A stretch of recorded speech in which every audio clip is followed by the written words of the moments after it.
مقعي وحا سميرة عبد الله التعالي قعد وحكو شيء قربان حين ماتس سيرات وحين هذا دقولك مو باهدين عاوين محيم ما أهان لكن محيم واحد دقول نعاويه وحنا دقح كمخلو تدك ما حد يكريه أنا وحيري صار دقح كمخل كراه لكن وكودي وعلاس ما حد يكري هل يعاون قف دهم عافماتك هستو قف دقح عافماتك ما له عافماتك أو دقح عافمات أنك هني عاويه أنك عاويه وحبها هاي إنا ترجم حبها هاي وحنا مخل كري حق سبعنا عاو باهن هاي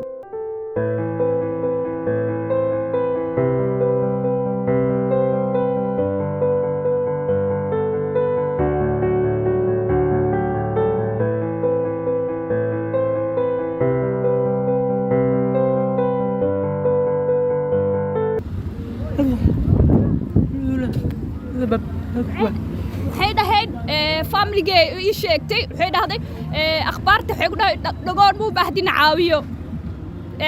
دوغا حلي جسكي إيو إدولة إيو ملحوالد وعاوينا هيدا بس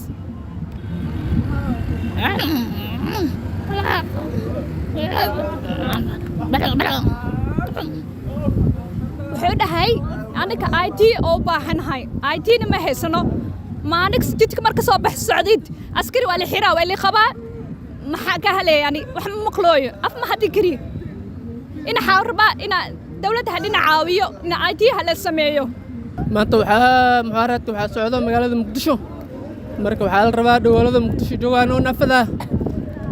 ما أنت محارات يسوق هذين وحي ربان إنه حلو قبطو أو سيدا مدهوينها يو سيرك حبسة يو محلها يحسي الشيخ محمود سيدا لو وركينو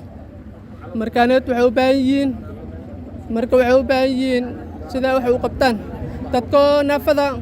dadka waxa maro jis ah iyo dadka waxa weyn dhola iyo dadka dhoolada saddex dhoolo marka waxa la rabaa markaaneeti dadka dhigooda dadka naafada wax loo qabtay dadka kale oo dhoolada marka wax malni qabanayo wax malni siinayo subxaanallah marka dhoolada maanta way joogan waxay u baahan yihiin sida dawladda loo warkeeno adigoo lixaad qabo maanta goobaha adeega bulshada hadaad u shaqo tagto amba aad macnaha wax ka doonatay baad u baahan tahay gurmad amba qof macnaha ku caawiyo sida hadda isbitaalada xarumaha makareeshinka oo kale alaashada sugnaanta marka gobolka Banaadir iyo dawladda Soomaaliya waxaan ka codsanayaa inay mudnaan gooni siiso dhogoolayaasha xildhibaanada ay macnaha ka cabanayaan macnaha inay raaligelin degdeg ah siiso dawladda Soomaaliya si gaar ah xuquuqdooda uga taxadirto baaqa u weyn xildhibaanada ka codsanaya waxay tahay in madaxda dawladda ugu horeeyay madaxweynaha Jamhuuriyadda Federaalka Soomaaliya mudane Xasan Sheekh Maxamuud iyo ra'iisul wasaaraha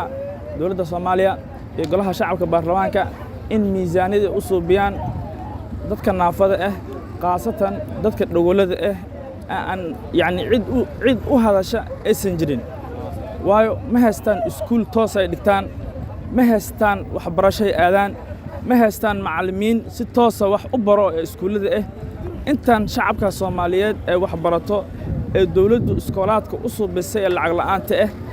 ma jiro iskuul gooni ah ee dhogoolada aadaan ee naafada aadaan marka baaqasan dareer